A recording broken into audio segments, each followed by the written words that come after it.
ఈ పరిశుద్ధ ఆదివారం కొరకు ఏర్పాటు చేయబడిన దేవుని వాక్య భాగముగా ఆదికాండము 4వ అధ్యాయము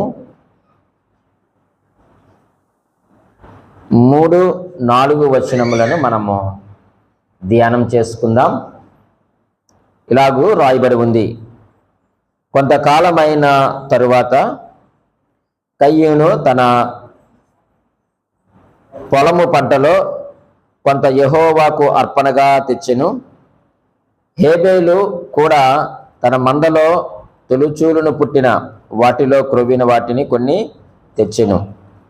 యెహోవా హేబేలును అతని అర్పణను లక్ష్యపెట్టెను. మరొక వాక్య భాగాన్ని మనము చదువుకుందాము. ద్వితీయోపదేశ కాండము 11వ అధ్యాయము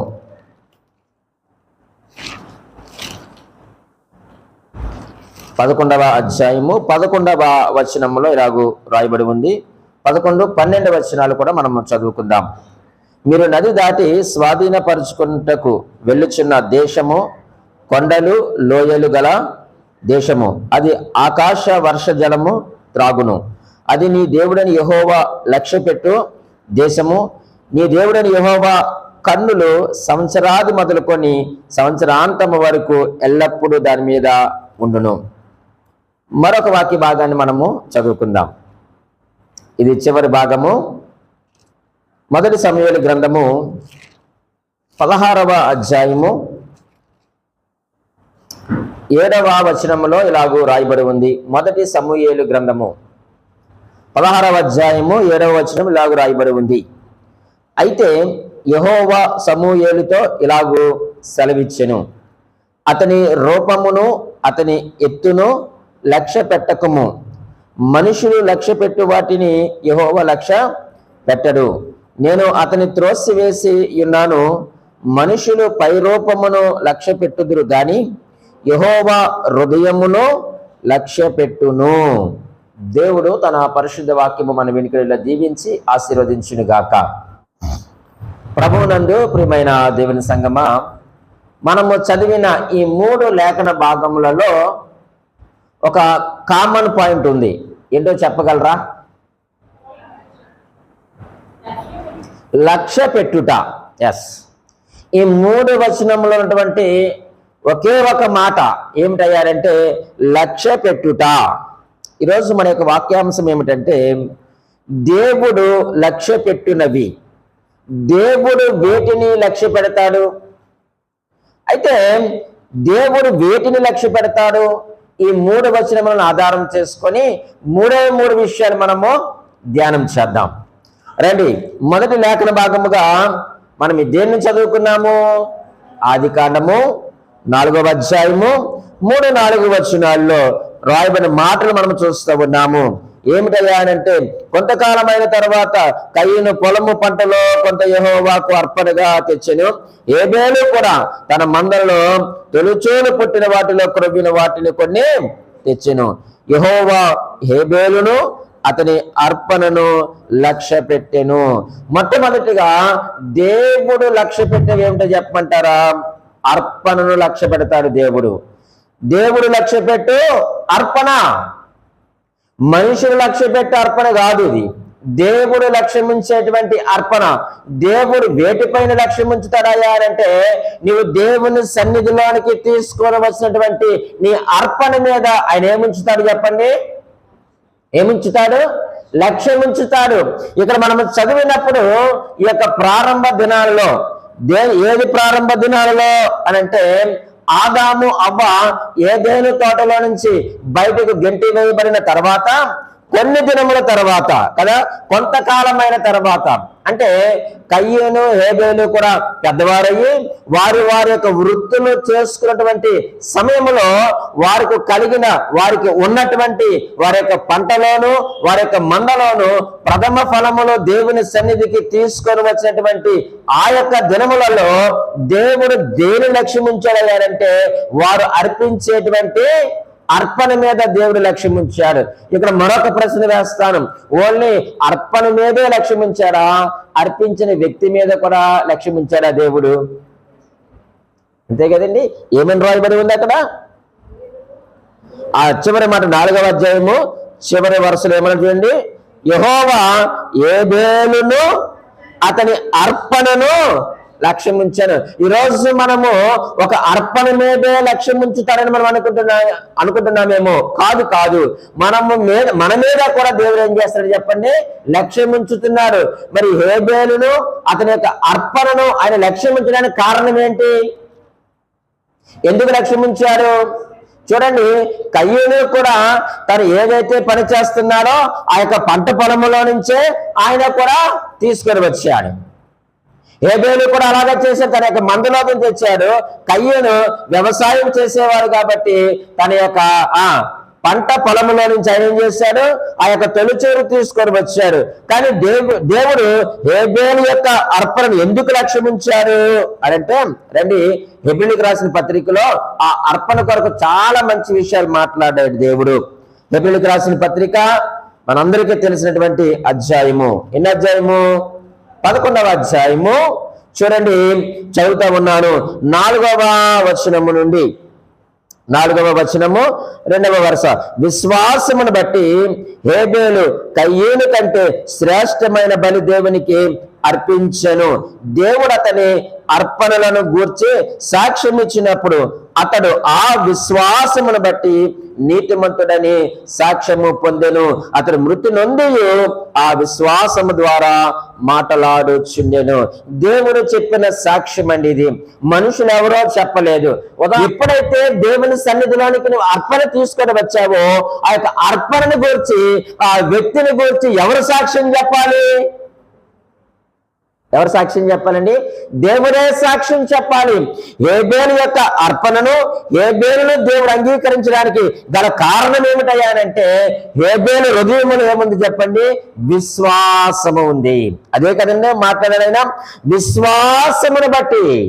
అంటే ఈ యొక్క అర్పణ దేవుడు అంగీకరించడానికి మొట్టమొదటి కారణం ఏమిటయ్యానంటే విశ్వాసముతో కూడిన అర్పణ. ప్రియమైన సహోదరులారా, దేవుని సంగమా, నీవు దేవుని సన్నిధిలోనికి తీసుకొని వచ్చేటువంటి ఆ యొక్క అర్పణ ఎలా ఉండాలంటే అది విశ్వాసముతో కూడిన అర్పణగా ఉండాలి. కానీ ఈరోజు మనం ఎలాగ అర్పిస్తున్నాం? నిజంగా విశ్వాసముతోనే నీ కష్టార్జితంలోంచి దేవుని దగ్గర తీసుకొని వచ్చావా? మరి కయ్యూను యొక్క అర్పణ ఎందుకు అర్పించలేదయ్యా అని అంటే, తన యొక్క హృదయంలో మొదటి ఏమి లేదు, విశ్వాసం లేదు. ఆయన విశ్వాసముతో అర్పించలేదు. ఒకవేళ ఆయన అర్పించి ఉండుంటే ఆయన కొరకు ఇక్కడ రాయించేవాడేమో దేవుడు. ఆయన కొరకు కూడా దేవుడు రాయించేవాడు. కానీ ఆయన హృదయంలో ఏమి లేదు, విశ్వాసం లేదు. కాబట్టి దేవుడు ఆ యొక్క కయ్యూను యొక్క అర్పణనైనా లక్ష్య పెట్టలేదు. కాబట్టి కయ్యూనికి ఏమొచ్చింది? అక్కడ నేను సొంత మాటలు ఏం చెప్పలేదండి. ఆ క్రింద 5వ వచనంలో చూస్తే, కయ్యూనును అతని అర్పణను ఆయన లక్ష్య పెట్టలేదు. ఆ వ్యక్తిని దేవుడు లక్ష్య పెట్టలేదు, ఆయన అర్పించిన అర్పణను కూడా లక్ష్య పెట్టలేదు. కేవలం కారణం ఏంటి?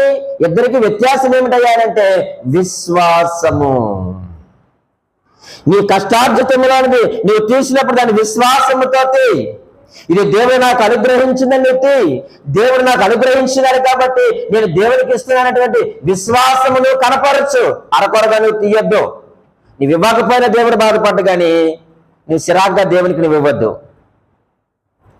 ఎలా ఇవ్వాలో ముందు మనం చూస్తూ ఉంటున్నాం. అంత మాత్రమే కాదండి, విశ్వాసమును బట్టి అతని యొక్క అర్పణను దేవుడు ఏం చేశాడట? అంగీకరించాడు. అలాగే అదే 4వ వచనములో, హెబ్రీయులకు రాసిన పత్రిక 11వ అధ్యాయము 4వ వచనములో మనం కంటిన్యూగా చదివితే, శ్రేష్టమైన బలి దేవునికి అర్పించాడట. ఆయన అర్పించిన అర్పణ ఎటువంటిది? అది శ్రేష్టమైనది, విలువైనది. ఈరోజు మనము శ్రేష్టమైనవే దేవుని తెస్తున్నామా? ఒక్క ప్రశ్న మిమ్మల్ని అడగనివ్వండి. ఇక్కడ ఉద్యోగాలు చేస్తున్నవారు చాలా మంది ఉన్నారు, పనులు చేస్తున్నవారు చాలా మంది ఉన్నారు, బిజినెస్ చేస్తున్న వారు కూడా చాలా మంది ఉన్నారు. మీకు వచ్చినటువంటి ఆ యొక్క జీతములో మొదట దేవునికి తీసిన తర్వాతే మనం వాడుకుంటున్నామా, మనం వాడుకొని మనం దేవునికి తీస్తున్నామా? ఈఎంఐలు కట్ అయిపోతున్నాయి అంటే అట్లా మనం ఏం చేయలేం. అది బ్యాంక్ లింక్ అప్ అయినప్పుడు మనం వాటిలో ఏం చేయలేం. వాటి గురించి నేను ఎప్పుడు మాట్లాడతలేదు.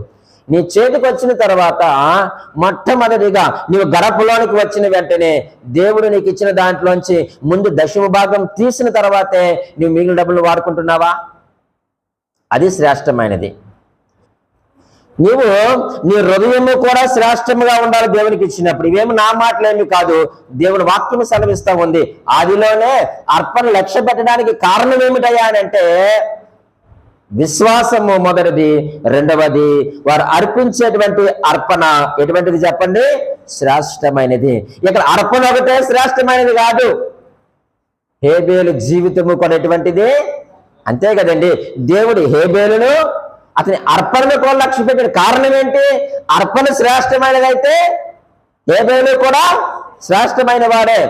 హేబేలులో విశ్వాసం ఉంది కాబట్టి ఆ యొక్క అర్పణ కూడా విశ్వాసముతో కూడిన అర్పణ.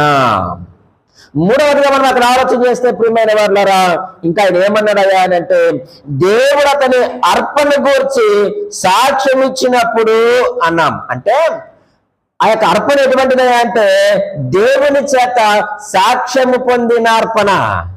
వింటున్నారా బాబు? జాగ్రత్తగా వినండి. ఆ అర్పణ ఎటువంటిది? దేవుని చేత సాక్ష్యము పొందిన అర్పణ. ఈరోజు మనము దేవుని మందిరంలోనికి మనం వచ్చి మన యొక్క గుప్పిలు విప్పుతున్నాం. దేవునికి స్తోత్రం. అయితే నేనేమంటానయ్యా అంటే నీవు అర్పించినటువంటి ఆ యొక్క అర్పణ దేవుని చేత సాక్ష్యం పొందిందా? హేబేలు సాక్ష్యం పొందాడు, అతని యొక్క అర్పణ కూడా సాక్ష్యం పొందింది. ఇటువంటి స్త్రీ ఒక ఆమె ఉంది. ఎవరావిడ? ఒక పేద విధవరాలు సమాజ మందిరంలోనికి వచ్చి ఆమె ఏం చేస్తా ఉంది? ఆ యొక్క కానుకల పెట్టులో తనకు కలిగిన అర్పణ అర్పించింది. అక్కడ ఆమె ఒక్కతే ఉందా? చాలా మంది ఉన్నారు అక్కడ, గొప్ప గొప్ప వారు ఉన్నారు అక్కడ, ధనవంతులు ఉన్నారు అక్కడ, సమృద్ధి కలిగిన వారు ఉన్నారు అక్కడ. వారందరూ కూడా అర్పించారు. ఒక మాట చూడండి, దేవుడు అందరి కానుకలు చూశాడా? ఇప్పుడు ఒక్క కానుకనే చూశాడా? అందరి కానుకలు చూశాడు. కానీ వారు అందరిలో ఏమైంది? అది అందరూ చూశాడు కాబట్టి అన్నాడు కదండి. ఈమె ఏం చేసింది అన్నాడు? తన జీవనం అంతా. మరి వాళ్ళందరూ కోరుకుంది ఎలా మాట్లాడతాడు ఈయన? అందరూ ఇలా చేశారు చాలా గట్టిగా, మూటలో కట్లో. దేవుడు షీల్డ్ చూసి మెచ్చుకునే దేవుడు కాదు, అక్కడ అందరినీ చూశాడు, రకరకాలుగా వాళ్ళు వేశారు. కానీ ఈమె భయపడుతూ తనకు కలిగిన జీవనం అంతా కూడా ఏం చేసిందట? అక్కడ వేసింది. కాబట్టి ఆ యొక్క అర్పణకు విలువ పెరిగింది. అర్పించిన ఆమెకు కూడా ఏమి పెరిగింది? ఎవరిలో విలువ పెరిగింది? అక్కడ మనుషుల్లో విలువ పెరిగిందా? దేవునిలో విలువ పెరిగిందా? ఈరోజు మనం చేసే పని ఏదైనా, మనం అర్పించేది ఏదైనా సరే కానీ మనుషుల దగ్గర విలువ కొరకు మనం చేస్తున్నాం. అలా చెయ్యొద్దు. ఏముందండి, ఒకవేళ నువ్వు ఏదైనా చేసావనుకో, సబాస్ పలానా వాళ్ళు ఇలా చేసామంటారు. తర్వాత వెనక్కి వెళ్ళి ఏమంటారో తెలుసా? అదేమి ఊరుకునే వచ్చిందేమీ కాదు. ఊరుకునే వచ్చింది అనుకుంటున్నావా? ఇంకా రకరకాల థాట్స్ వస్తాయి కదా, మనం అక్కడికి వెళ్ళొద్దు. కానీ దేవుడిని అర్పణను చూడాలి, అర్పించిన నీ హృదయమును కూడా దేవుడు చూడాలి. దేవుడు ఎందుకు ఆ యొక్క అర్పణ లక్ష్య పెట్టాడంటే అది విశ్వాసముతో కూడిన అర్పణ. ఆ అర్పణలోనే రెండు విషయాలు చెప్పుకున్నాం. ఏంటి? అది శ్రేష్టమైన అర్పణ, సాక్ష్యము పొందిన అర్పణ. ఈరోజు నీ అర్పణ అలాగుందా? మరొక అర్పణ మనం చూద్దాం. అందులోనే నిర్గమకాండము 35వ అధ్యాయము, నిర్గమకాండము 35వ అధ్యాయము 29వ వచనములో ఒక అర్పణ మనకు కనిపిస్తుంది. మోషే చేయవలని యెహోవా ఆజ్ఞాపించిన పనులన్నిటి కొరకు ఇశ్రాయేలీయులలో పురుషులేమి స్త్రీలేమి తెచ్చుటకు ఎవరి హృదయములు వారిని ప్రేరేపించునో వారందరూ మనఃపూర్వకముగా యెహోవాకు అర్పణలను తెచ్చిరి. ఈ రెండవది అర్పణ ఏమిటి? మొదటిది విశ్వాసముతో కూడిన అర్పణ, రెండవది మనవపూర్వక అర్పణ. నీవు ఎలా తెస్తున్నావు దేవుని సన్నిధికి? మోషే ఏం చేయాలో దేవుడు ఆజ్ఞాపించాడు. ఆ యొక్క మందిరము కొరకు, లేక ఆ యొక్క గుడారము కొరకు, ప్రత్యక్ష గుడారము కొరకు, ఆ యొక్క ప్రత్యక్ష గుడారము పనుల కొరకు చాలా అవసరతలు ఉన్నాయి. ఆ అవసరతల కొరకు దేవుడు మోషేకి ఏం చేశాడట? ఆజ్ఞాపించాడు ఆ పనుల కొరకు. అప్పుడు ఇశ్రాయేలున్నటువంటి స్త్రీలేమి పురుషులేమి అందరూ కూడా ఎవరి హృదయమును వారిని ప్రేరేపించను. ఈరోజు దేవునికి ఇవ్వడానికి మన హృదయాలు ప్రేరేపిస్తున్నాయా? ఇస్తే ఏం చేస్తారు? కానుకలు పెట్టలేస్తారు, బ్యాంకులో దాస్తారు. ఖర్చు పెడుతున్నారా? చేస్తున్నారా? ఇది ఎవరో తినేది కాదు. ఒకవేళ మనం అర్పించేటువంటి అర్పణ అది హృదయపూర్వకంగానే అర్పించు. ఏముందండి, ఇస్తే సేవకునికి జీతం ఇస్తారు, మందిరం కరెంటు బిల్లు కడతారు, లేకపోతే మందిరం లేని పనులుంటే చేయిస్తారు, అంతే కదా. ఇక్కడ సేవకుడు అదనంగా తినడానికి ఉండదు, దీన్ని కౌంట్ చేసిన వారు తినడానికి కూడా ఉండదు, బ్యాంకులో వేసిన వారు తినడానికి ఉండదు. ఒకవేళ వారు ఖర్చు పెట్టుకున్నా మనం ఇమ్మన్నప్పుడు వాళ్ళు ఏం చేయాలి? ఖచ్చితంగా ఇస్తారు. ఒకవేళ వాళ్ళు వడ్డీకి ఇచ్చుకున్న వేరొకరికి మన ధనాన్ని వారు ఏం చేస్తారు? తిరిగి మనకు ఇస్తారు. అయితే ఇదంతా ప్రాసెస్ నీకు నాకు అనవసరం. మనం ఏం చేయాలి అంటే యథార్థ హృదయముతో లేక మనోపూర్వకంగా మనం ఏం చేయాలి చెప్పండి? యెహోవాకు అర్పణ అర్పించాలి, దేవునికి అర్పించాలి. దేవుడు ఆ యొక్క అర్పణను చూశాడు, అర్పించిన స్త్రీలు పురుషులు చూసినాడు కాబట్టి పరిశుద్ధ గ్రంథముల వారి కొరకు రాయించాడు. ఈరోజు జీవ గ్రంథములో మన పేరు రాయబడాలి. నువ్వు అర్పించే ప్రతి అర్పణ, నువ్వు అర్పించే నీ హృదయం, ఇవన్నీ కూడా దేవుడు చూస్తాడు. చూసిన వాటిని ఎక్కడ రాస్తాడు చెప్పండి? ఎక్కడ రాస్తాడు?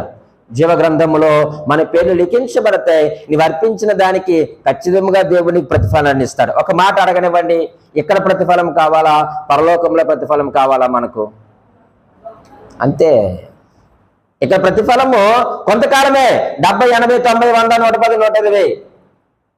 ఏదో ఒక రోజు మనము ఈ యాత్రని మనం ముగించాలి. కానీ ఈ భూమి మీద అర్పించిన ప్రతి అర్పణ కూడా నేను ఏం చెప్పానంటే పరలోకంలో అది మనం పెట్టుబడిగా పెట్టుకున్నామని ఒక ఆదివారం ఇప్పుడు మనము మాట్లాడుకున్నాం. నువ్వు అక్కడ దాచుకున్నావు ధనాన్ని. ఈరోజు మనం భూమి మీద బ్రతికినంతకాలం, మనకు ఉద్యోగం చేసినంతకాలం, కష్టపడినంతకాలం మనకు వచ్చిన ధనాన్ని బ్యాంకులో దాచుకుంటాం. అక్కడ ఎక్కడ ఎవరో ప్రైవేట్ బ్యాంకర్ బోర్డు తిప్పేయారంట. ఏం తిప్పేయాడు? బోర్డు తిప్పేయాడు. మొత్తం 100 కోట్లు పెట్టి వెళ్ళిపోయాడు. కానీ అక్కడ పెట్టుబడి పెట్టుకుంటే అక్కడ దాచుకుంటే అక్కడ సిమెంట్ కొట్టదు, దొంగలు కూడా దాన్ని దొంగలించరు. నీవెంతైతే దేవుని యొక్క మందిరంలో అర్పణగా అర్పించినావో దాని అంతటిని దేవుడు అక్కడ ఉంచి వడ్డీతో సహా నీకు ఇస్తాడు. ఎలాగో తెలుసా? చక్కగా అక్కడికి వెళ్ళిన తర్వాత ఇక జీవ కిరీటమో, మహిమ కిరీటమో, ఆనంద కిరీటమో, అక్షయ కిరీటమో, ఏదో ఒక బహుమానాన్ని దేవుడు ఇస్తాడు. వాటి ద్వారా దేవుని ఏం చేస్తావు? అక్కడ మహిమపరుస్తాం. దేవుడు వేటిని లక్ష్య పెడతాడయ్యా అంటే మనం అర్పించేటువంటి అర్పణలను లక్ష్య పెడతాడు. హేబేలు యొక్క అర్పణ లక్ష్య పెట్టాడు. కారణం ఏమిటంటే అది విశ్వాసముతో కూడినటువంటి అర్పణ. ఇశ్రాయేలు యొక్క స్త్రీ పురుషుల యొక్క అర్పణను లక్ష్య పెట్టాడు. కారణం ఏమిటంటే వారు ఎలాగిచ్చారట? వాళ్ళు మనోపూర్వకము లేక హృదయములను వారిని ప్రేరేపించను. వారందరూ మనోపూర్వకముగా యెహోవాకు అర్పణలను తెచ్చారు. ఎవరైతే మనోపూర్వకంగా హృదయపూర్వకంగా ఇస్తారో ఆ యొక్క అర్పణ, ఆ యొక్క వ్యక్తిని కూడా దేవుడు లక్ష్యం ఉంచుతాడు. మరొక అర్పణ మనం చూద్దాం. రోమీయులకు రాసిన పత్రిక 12వ అధ్యాయము 1వ వచనము మనందరికీ తెలిసినటువంటి అర్పణ. ఏమిటా అర్పణ? సజీవ యాగముగా అర్పించుకునేటువంటి అర్పణ. ఈ అర్పణకు చూడండి 12వ అధ్యాయం 1వ వచనం. కాబట్టి సహోదరులారా, పరిశుద్ధమును దేవునికి అనుకూలమునైన సజీవ యాగముగా మీ శరీరములను ఆయనకు సమర్పించుకోండి. దేవుని వాత్సల్యమును బట్టి మిమ్మల్ని బ్రతిమాలుకొనుచున్నాను. ఇట్టి సేవ మీకు యుక్తమైనది. ఇది యుక్తమైన అర్పణ. ఏమిటి యుక్తమైన అర్పణ? మనకు మనమే సజీవ యాగముగా దేవునికి సమర్పించుకోవడం. నీకు కలిగిన దాంట్లో నువ్వు ఇచ్చావు, దేవునికి స్తోత్రం. అంత మాత్రమే కాదు, దేవుడు దేని యందు లక్ష్యం ఉంచుతాడయ్యారంటే మన మీదే కూడా లక్ష్యం ఉంచినాడు. కాబట్టి మనలను మనమే ఏం చేయాలా? పరిశుద్ధముగా దేవునికి అనుకూలముగా ఉన్నటువంటి సజీవ యాగముగా మీ శరీరములను ఆయనకు సమర్పించుకోండి. పరిశుద్ధముగా ఉండాలి. పరిశుద్ధముగా మనలో సమర్పించుకోవాలి. సజీవ యాగముగా మనము దేవునికి మన యొక్క శరీరములను సమర్పించుకోండి. ఇట్టి సేవ మీకు యుక్తమైనటువంటిది. ఇది యుక్తమైన అర్పణ. విశ్వాసముతో కూడిన అర్పణ, మనోపూర్వకంతో కూడిన అర్పణ, యుక్తమైనటువంటి అర్పణ. వీటన్నిటిని కూడా దేవుడు ఏం చేస్తాడట? చూస్తాడు, లేక లక్ష్యం ఉంచేటువంటి దేవుడు. ఒక మాట మీకు జ్ఞాపకం చేస్తాను చూడండి. కొరింథీయులకు రాసినటువంటి 2వ పత్రిక 9వ అధ్యాయము, కొరింథీయులకు రాసిన 2వ పత్రిక 9వ అధ్యాయము 5వ వచనములో, కావున లోగడ ఇచ్చేదమని మీరు చెప్పిన ధర్మము పిసినితనముగా ఇయ్యక ఎలాగవ్వాలటండి? ధారాళముగా ఇవ్వండి.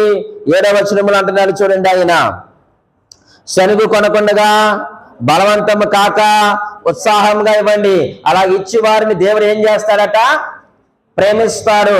మనము దేవుని చేత ప్రేమించబడాలి అని అంటే, దేవుని చేత మనం హెచ్చించబడాలి అని అంటే, దేవుని చేత మనం గణపరచబడాలి అని అంటే, దేవుని యొక్క పరలోక సంబంధమైనటువంటి ప్రతి ఈవియు ఆశీర్వాదమును మనం పొందుకోవాలి అని అంటే, లోగడ నువ్వు ఇస్తాననేటువంటి మాట నువ్వేం చేయాలంటే ఖచ్చితంగా నెరవేర్చు. ఎలా నెరవేర్చాలి? పిసినితనంగా నువ్వు ఇవ్వద్దు, కుదించవద్దు, మదించవద్దు. నువ్వు ధారాళముగా ఇవ్వు దేవునికి. 6వ వచనంలో అన్నాడు మధ్యలో, అందుకనే కొంచెముగా విత్తువాడు కొంచెముగా పంట కోయును, సమృద్ధిగా విత్తువాడు సమృద్ధిగా పంట కోయను. ఉదాహరణకు ఒక అరెకరం భూమిలో విత్తనాలు విత్తాడు అనుకోండి, ఎకరం పంట వస్తుందా? అతనికి వస్తుందా?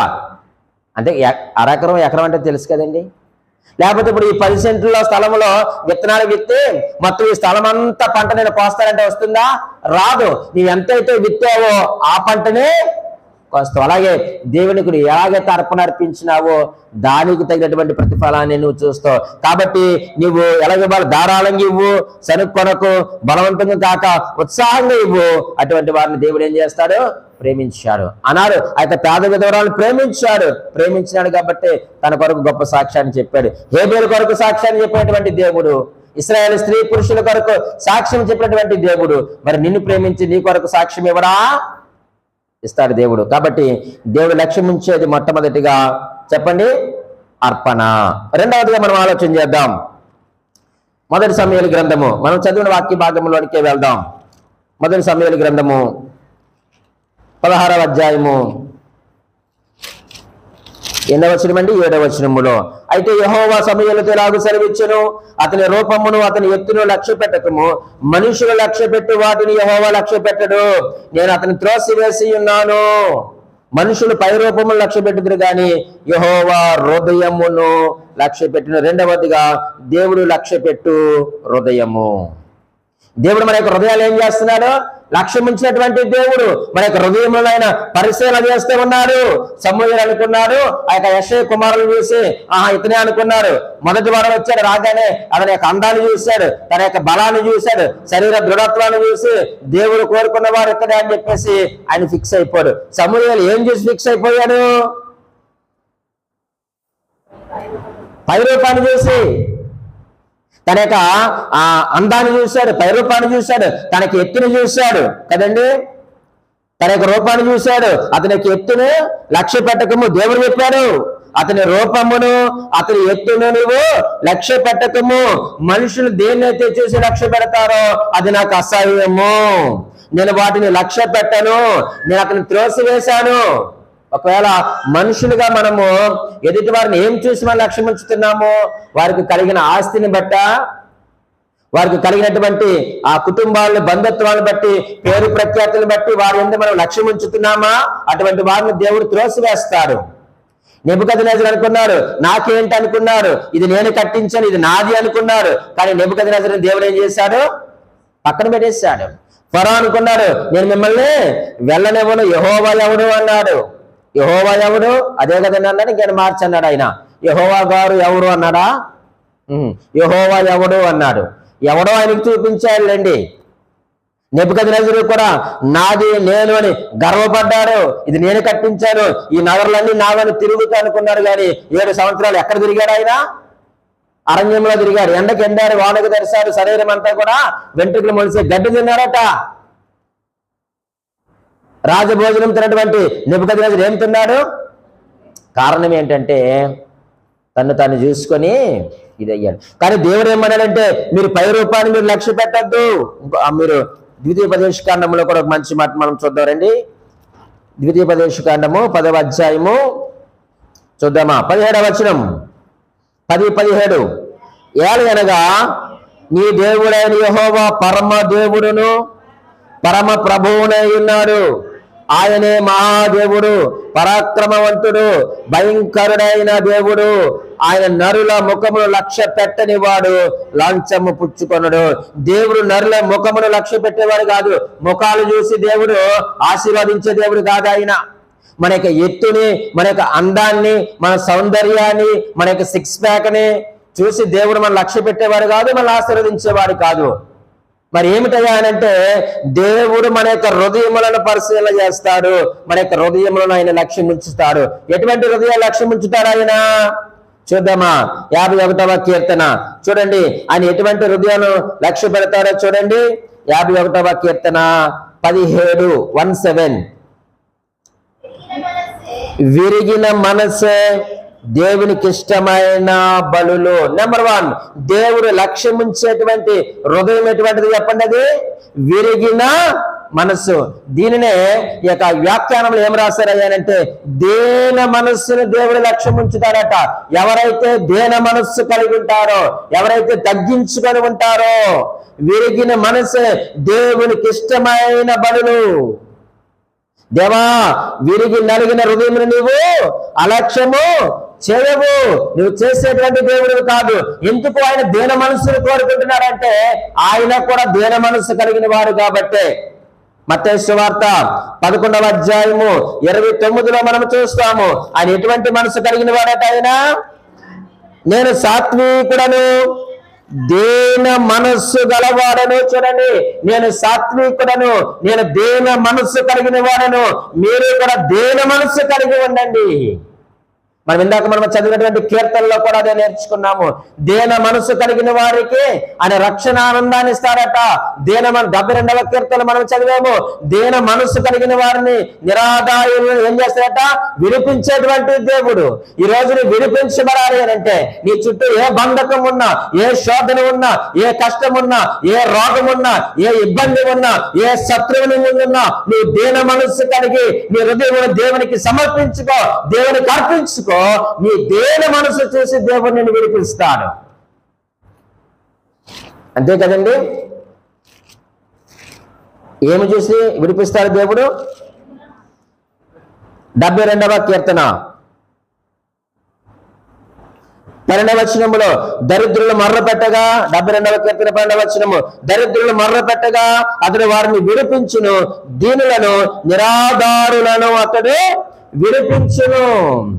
ఎవరైతే దేన మనస్సుతో దేవుని దగ్గర కన్నీరు కారుస్తారో, మొర్ర పెట్టుకుంటారో, ఆ హృదయాన్ని ప్రభువుకు అర్పించుకుంటారో, ప్రభువా నాకు ఏ ఆధారము లేదు, నేను నిరాధారుడుగా నేనున్నానయ్యా అని ప్రార్థించినప్పుడు నీకు కలిగినది ఏదైనా కావచ్చు, ఆయనకు అసాధ్యమైనది ఏది కూడా లేదు. అటువంటి హృదయమును ఆయన ఏం చేస్తాడట? లక్ష్య పెడతాడు. లక్ష్య పెట్టేటువంటి దేవుడు. మరొక మాట నేను మీకు చూపిస్తాను చూడండి. ఆ దీన మనస్సు కలిగి ఉంటే దేవుడు ఏం చేస్తాడట? పేతురు రాసిన మొదటి పత్రిక, మనకు తెలిసిన వాక్యాలు ఇవన్నీ కూడా, కాకపోతే మనం ఆచరణలో పెట్టమంతే, తేడా ఏమీ లేదు. ఇవన్నీ మనకు తెలిసిన వాక్యాలు. పేతురు రాసిన మొదటి పత్రిక 5వ అధ్యాయము చూడండి, నేను చదువుతా ఉన్నాను. 6వ వచనము, 5వ అధ్యాయం 6వ వచనము. దేవుడు తగిన సమయమందు మిమ్మల్ని హెచ్చించినట్లు ఆయన బలిష్టమైన చేతి క్రింద దీన మనస్కులై ఉండండి. ఏమై ఉన్నారట? ఎవరి క్రింద దీన మనస్కులై ఉండాలి? దేవుని యొక్క బలిష్టమైన చేతి క్రింద. ఆయన పరమ దేవుడు, పరమ ప్రభువు. ఆయనకు అసాధ్యమైనది ఏదీ లేదు. ఆయన యొక్క బలిష్టమైన చేతి క్రింద మనము దేన మనస్సు కలిగి ఉన్నప్పుడు దేవుడు మనల్ని ఏం చేస్తాడట? హెచ్చిస్తాడు. పరిశుద్ధ గ్రంథంలో ఎంతో మందిని మనం చూడగలుగుతాం. దేవుడు హెచ్చించినటువంటి వారిని. వారు హెచ్చించబడడానికి కారణం ఏమిటి?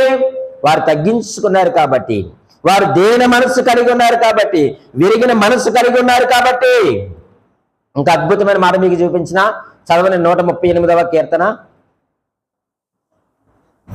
6వ వచనాన్ని చదవండి.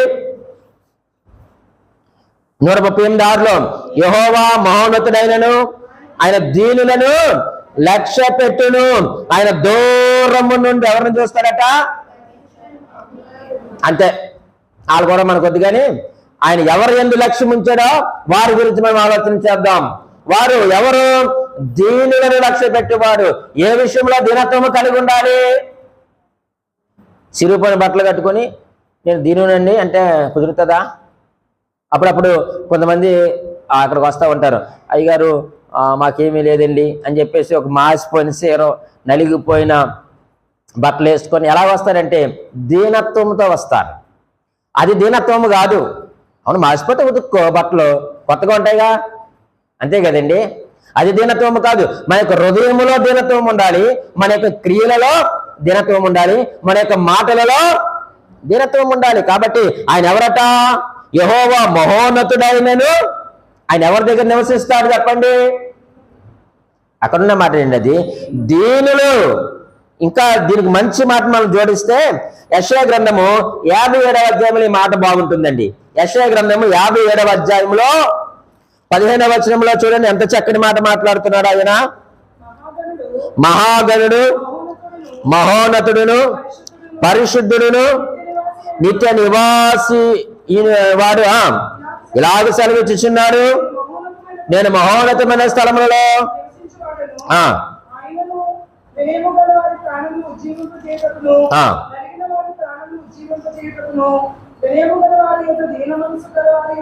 చూడండి, వినయము గలవారి యొద్దను దీన మనసు గలవారి యొద్దను నివసించుచున్నాడు అన్నాడు. దేవుడు మన హృదయాల్లో నివసించాలి అని అంటే విరిగి నలిగిన మనస్సు మనకు ఉండాలి, నలిగిన మనస్సు మనకు ఉండాలి, దీన మనస్సు మనము కలిగి ఉన్న అప్పుడు ఆయన నివసిస్తాడు. కానీ ఆయన ఎక్కడ నివసిస్తాడట? ఆయన మహాగణుడు, మహోన్నతుడు, నిత్య నివాసి అయినటువంటి పరిశుద్ధుడు ఆయన. అటువంటి వ్యక్తి అంటున్నాడు, నేను ఎవరైతే దీన మనస్సు కలిగి ఉంటారో వారి దగ్గర నేను నివసిస్తాను. నేను మహోన్నతున్నే, పరిశుద్ధున్నే, నిత్య నివాసినే. ఆ సింహాసనం విడిచిపెట్టి దీన మనస్సు గలవారి యొద్ద నేను నివసిస్తాను. దేవుడు కోరుకున్నటువంటి లక్ష్యం ఉంచే మనసు ఏంటంటే విరిగిన మనస్సు. రెండవదిగా మనం ఆలోచన చేస్తే అదే 51వ కీర్తన 17వ వచనంలో ఏమన్నాడంటే నలిగిన హృదయమును ఆయన ఏం చేస్తాడట? 51:17 రెండవ వర్ష చదవండి. దేవా, విరిగిన నలిగిన హృదయమును నీవు అలక్ష్యము చేయవు. మొదటి విరిగిన మనస్సు, రెండవదిగా నలిగిన మనసు. నలిగిన మనసు అంటే అర్థం ఏంటో తెలుసా? పశ్చాత్తాపముతో కూడిన మనస్సు. ఎటువంటి మనసు అంటే అది పశ్చాత్తాపముతో కూడిన మనస్సు. ఈ కీర్తన దావీదు గారు పశ్చాత్తాపముతో కూడిన ప్రార్థన చేస్తున్నారు. ఇక్కడ మనందరికీ ఎరుగుదేమో. అలాగే మరొక వ్యక్తిని కూడా మీ ముందుంచుతాను. పేతురు గారు మొదట ఏమన్నాడంటే నేను నిన్ను ఎరుగను అని ఎన్నిసార్లు అన్నాడు? ముమ్మారు అన్నాడు. కానీ తర్వాత ఆయన పక్కకి వెళ్ళి చాలా పశ్చాత్తాపడ్డాడు, కన్నీరు కార్చాడు కాబట్టి, పశ్చాత్తాపడ్డాడు కాబట్టి పేతురు గారు ప్రభువు చేత అంగీకరించబడ్డాడా లేదా? సిలువకు పూర్వం ఉన్నటువంటి పేతురు వేరు, సిలువ మరణం తర్వాత పేతురు వేరు. అంగీకరించబడ్డాడు కాబట్టి యేసు దేవుని చేత వాడబడ్డాడు కాబట్టి హతసాక్షి చేయబడ్డాడు పేతురు. ఎప్పుడైతే అంగీకరించబడ్డారో ఆయన మొట్టమొదటి ప్రసంగంలోనే అపోస్తలుల కార్యములు 2వ అధ్యాయంలో మనం చూస్తే 3000 మంది ఏం చేశారు చెప్పండి? మారు మనసు పొందారు. మరి అంతకుముందు ప్రభు అంటే ఎరగనన్నాడు, నువ్వు తెలియదన్నాడు, బొంకేశాడు. కానీ తర్వాత పశ్చాత్తాపడ్డాడు, నలిగిన హృదయముతో ప్రభువును ఒప్పుకున్నాడు, ప్రభు అంగీకరించాడు, ప్రభు వాడుకున్నాడు. ఒక్క వర్తమానంలోనే 3000 మంది మారు మనసు పొందారు. క్రీస్తు కొరకు హతసాక్షిగా చేయబడ్డాడు. ఆయన లక్ష్యమించేది రెండవదిగా హృదయము. ఎటువంటి హృదయము? విరిగిన హృదయము, నలిగిన హృదయము. మూడవ హృదయం చూద్దాం. అందులో చూడండి 78వ కీర్తన 72వ వచనములో 78-72వ కీర్తన.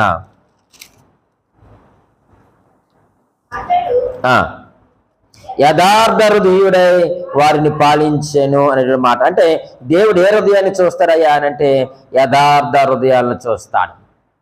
యోబు గురించి కూడా ఒక మంచి మాట ఉంటుంది కదండి. యోబు ఎటువంటి వాడట? యథార్థవంతుడని యోబు గ్రంథం 1వ అధ్యాయం 8వ వచనంలో చూస్తా ఉన్నాం. ఈరోజు నీవు నేను కూడా యథార్థముగా ఉన్నామా? యథార్థ హృదయం కలిగి ఉన్నామా? అటువంటి హృదయం కలిగి ఉంటేనట దేవుడు ఎన్నో మేలు చేస్తాడంటండి మనకి. రెండవ దినవృత్తాంతముల గ్రంథములో మనం చూస్తే, రెండవ దినవృత్తాంతముల గ్రంథము 16వ అధ్యాయము 9వ వచనములో ఏమంటున్నాడో చూడండి. తన ఎడల 16:9 తన ఎడల యథార్థ హృదయము గలవారిని బలపరచుటకై. నీవు నేను యథార్థ హృదయం కలిగి ఉంటే దేవుడు ఏం చేస్తాడంటే అటువంటి వారిని బలపరచడానికి యెహోవా కనుదృష్టి లోకమందంతటా సంచారము చేయుచున్నది. యథార్థ హృదయుల కొరకు దేవుని యొక్క నేత్రాలు చూస్తున్నాయట. నలిగిన వారి హృదయం కొరకు దేవుని యొక్క నేత్రాలు చూస్తున్నాయట. విరిగిన హృదయం కొరకు దేవుని యొక్క నేత్రాలు చూస్తున్నాయి. చూసేం చేస్తాయి? వారిని బలపరుస్తుంది దేవుని యొక్క కన్నులు. దేవుని యొక్క చూపు బలపరుస్తుంది. దేవుని యొక్క చూపు ఆదరణిస్తుంది. దేవుని యొక్క చూపు నెమ్మదినిస్తుంది. దేవుని యొక్క చూపు శాంతినిస్తుంది. దేవుని యొక్క చూపు ఆరోగ్యమునిస్తుంది. దేవుని యొక్క చూపు ఆయన సహవాసంలోనికి నడిపిస్తుంది. ఎవరిని పడితే వారిని కాదు బలపరిచేది, ఎవరిని పడితే వారిని కాదు ఆశీర్వదించేది దేవుని యొక్క చూపు. ఆ చూపు ఎవరిని చూస్తుందా అంటే యథార్థ హృదయం గలవారిని చూస్తుంది. ఈరోజు మన హృదయం ఎలాగుంది? ఆయన లక్ష్యం ఉంచేటువంటి హృదయం. ఈరోజు అలాగుందా మన హృదయము? ఆయన లక్ష్యం ఉంచేటువంటి అర్పణలు మనం అర్పిస్తున్నామా? ఆయన లక్ష్యం ఉంచేటువంటి హృదయాన్ని మనం కలిగి ఉన్నామా? ఏమో మనం ఎలాగున్నామో ఈరోజు దేవుడు మనం ప్రశ్నిస్తూ ఉన్నారు. ఆ ప్రశ్నకు సమాధానం ఉంటే దేవుని స్తుతించి వెళ్ళు, లేకపోతే పశ్చాత్తాపడి ఒప్పుకొని వెళ్ళు. మూడవదిగా మనం ఆలోచించేద్దాం. మూడవ వాక్యాన్ని మనం చదువుకుందాం. ద్వితీయోపదేశకాండము 11వ అధ్యాయము 11వ వచనములో మనము చదివినాము కదండి. 11వ అధ్యాయము 11వ వచనములో మనము చూద్దాం. సరే, 11వ వచనం. మీరు నది దాటి స్వాధీనపరచుకున్నకు వెళుచున్న దేశము కొండలు లోయలు గల దేశము.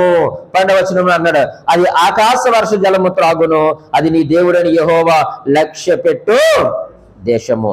నీ దేవుడని యెహోవా కన్నులు సంవత్సరాలు మొదలుకొని సంవత్సరాంతం వరకు ఎల్లప్పుడూ దాని మీద ఉండును. యథార్థ హృదయుల మీదే కదా ఆయన కన్నులు. మూడవదిగా దేవుడు లక్ష్య పెట్టేటువంటి దేశం. ఈరోజు మన భారతదేశం మీద దేవునికి లక్ష్యం లేదంటారా? ఉంది. కాబట్టి ఆనాడు ఎంతో మంది సేవకులు మన భారతదేశానికి వచ్చారు కదండి. ఎంతో గొప్ప గొప్ప సేవకులు మన భారతదేశానికి వచ్చారు. ఎందుకంటే దేవుని యొక్క లక్ష్యం ఎవరి మీద ఉంది? మన భారతదేశం మీద ఉంది. ఈరోజు మనకు కలిగినటువంటి దేశం ఏది? మనం ఏ దేశాన్ని కలిగి ఉన్నాం? భారతదేశం పక్కన పెట్టండి. మనము దేనిని మనం కలిగి ఉన్నామనంటే, వారు ఆనాడు ఇశ్రాయేలీలు దేనిని స్వాధీనపరుచుకున్నారు? కనానును స్వాధీనపరుచుకున్నారు, అంతే కదండి. ఆ దేశం మీద దేవుని యొక్క దృష్టి ఉంది. మన యొక్క భారతదేశం మీద దేవుని యొక్క దృష్టి ఉంది. కాబట్టి అనేక మంది సేవకులు మన యొక్క భారతదేశం వచ్చి మన భారతదేశంలో సువార్తను ప్రకటించారు. ఇది దేవుని యొక్క దృష్టి ఉంది. కాబట్టి ఈరోజు మరి దేవుని దృష్టి మన మీద ఉన్నప్పుడు మనము వేటిని స్వాధీనపరచుకోవాలి అంటే, మనము మన యొక్క కుటుంబాలను మనం స్వాధీనపరచుకోవాలి. మన దేశం అదే మొదట, అంతే కదండి. మనం వెళ్ళి భారతదేశాన్ని స్వాధీనపరచుకుంటానంటే కుదరదు. గాజువాకను స్వాధీనపరచుకుంటానంటే కుదరదు. నువ్వు మొదట దేన్ని స్వాధీనపరచుకోవాలి? మాట్లాడండి. కుటుంబాలను స్వాధీనపరచుకోవడం అంటే జుట్టు పట్టుకుని నువ్వు నా చేతిలో ఉన్నావని కాదు అర్థం. ఒక ఏదో మాట ఉంటుంది కదండి, ఇంట గెలిచి, చెప్పండి మీకు తెలుసు, ఇంట గెలిచి రచ్చ గెలాలి. కాబట్టి నీవు స్వాధీనపరచుకోవాల్సింది ఏంటంటే నీ కుటుంబాన్ని స్వాధీనపరచుకోవాలి. నీ కుటుంబం పైన దేవుని కన్నులు ఉన్నాయి. తర్వాత నీ గ్రామాన్ని నీవు స్వాధీనపరచుకోవాలి. ఎలా స్వాధీనపరచుకోవాలి? దేవుని సువార్తను ప్రకటించి. నీ బంధువులను స్వాధీనపరచుకోవాలి. నీ బంధువులను స్వాధీనపరచుకోలేవు, నీ కుటుంబాన్ని నీవు స్వాధీనపరచుకోలేవు.